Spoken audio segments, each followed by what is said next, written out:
Since the escalation of the Israel-Hamas conflict following Hamas's terror attack on the 7th of October, the West's eyes have moved from Ukraine to Israel in dramatic and sudden shift. Now, two conflicts split the attention of the West and its allies, particularly the US. With fighting still ongoing in the Gaza region, could Putin use the shadow of this new war to benefit his own invasion in Ukraine? We spoke to Dr. Anna Borshchevskaya and Professor Mark Katz about what Putin may be aiming to gain in this moment of chaos.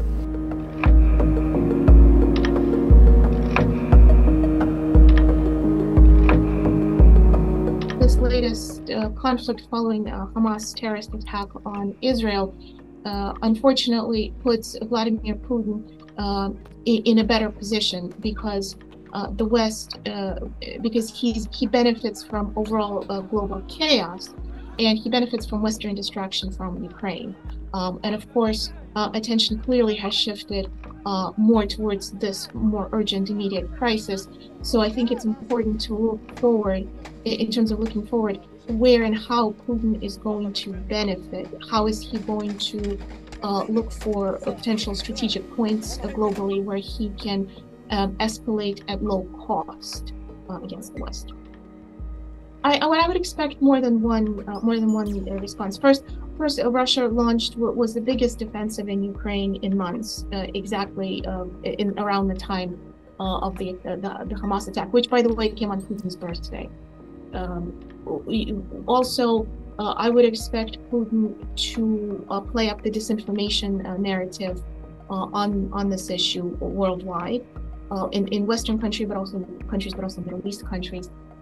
Potential use of proxies, perhaps Wagner, in places where the United States again could potentially be distracted, and that could include the South Caucasus, where the United States has been working on brokering a peace deal between Armenia and Azerbaijan. If such a peace deal were to come into being, if there really was a peace agreement between Armenia and Azerbaijan, brokered by the United States, it would be a major strategic loss for Russia, and Russia has every reason to undermine such efforts. So I would look for, again, low-cost opportunities where Russia could benefit from overall chaos and creating more distractions. I think absolutely Putin could benefit from a rise in oil prices. In fact, I've already seen some analysis suggesting that as a possibility. And keep in mind, again, that it is the high oil prices that have been an important contributing factor to Putin's ability to continue to fund his war on Ukraine. So another rise in oil prices will, of course, be to Putin's benefit. It always seems to me there's a sense that whenever there's conflict in the Middle East, that people immediately say that somehow Russia is going to benefit. And I'm not always sure how true that is. Certainly, probably he does see American attention on this conflict as somehow beneficial.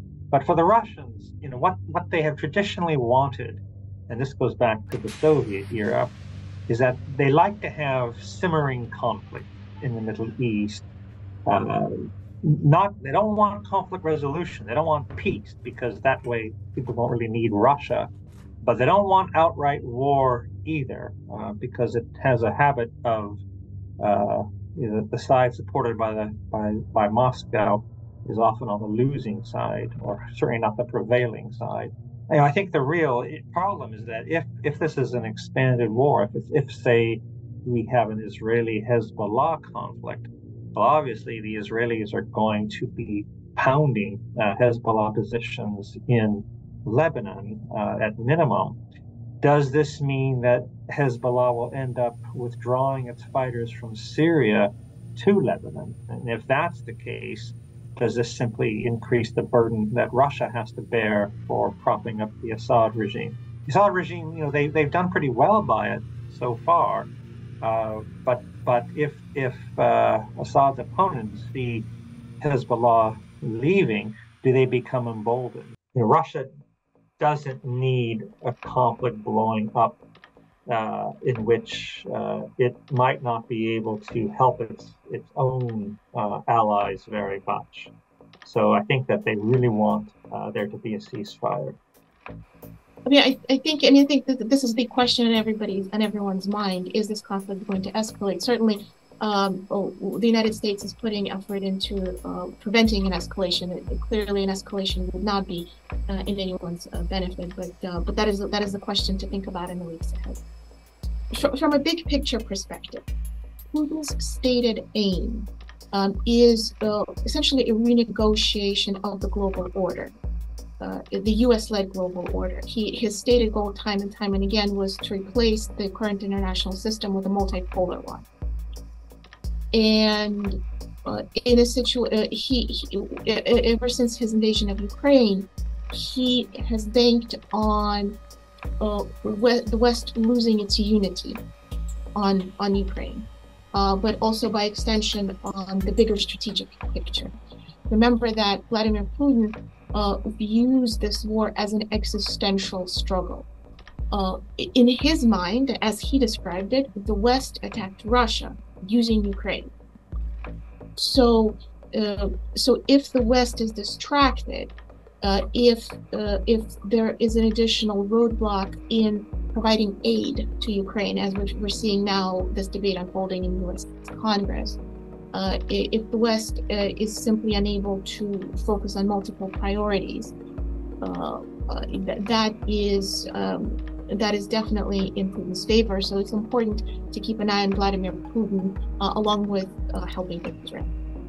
Putin has gone hand in hand, I think, to Beijing. He wants more support from China. Now, the Chinese have not been willing to send him weapons, but they have been willing to send, dual-use items and technology. And of course, they're buying lots of Russian oil at a discount. And I would imagine that what Putin really wants from Xi Jinping is more of the same at minimum. And so the question is, what will China do? So I think it's more an indication that of Putin's increasing subservience to Xi Jinping. The details of what exactly Putin and Xi discussed have not been disclosed. The public statements that have come out talked first about a unified global vision of a multipolar world. So again, we're seeing this agreement on the big picture issues between Russia and China. Second, what's noteworthy is that both Russia and China failed to directly condemn Hamas for their attack. And so I think what we can infer, especially given the fact that China has been by and large supportive of Russia's war on Ukraine, the big question that stood for months in the backdrop was, will China provide military assistance beyond simply diplomatic or economic assistance? And certainly that is one of the questions to think about going forward. Again, there haven't been any concrete details that have come out from this meeting. Of Speaker of the House of the United States House of Representatives is hereby declared vacant. If the previous months are any indicators, divisions have increased, and of course, chief among them is the removal of Speaker McCarthy as Speaker in Congress.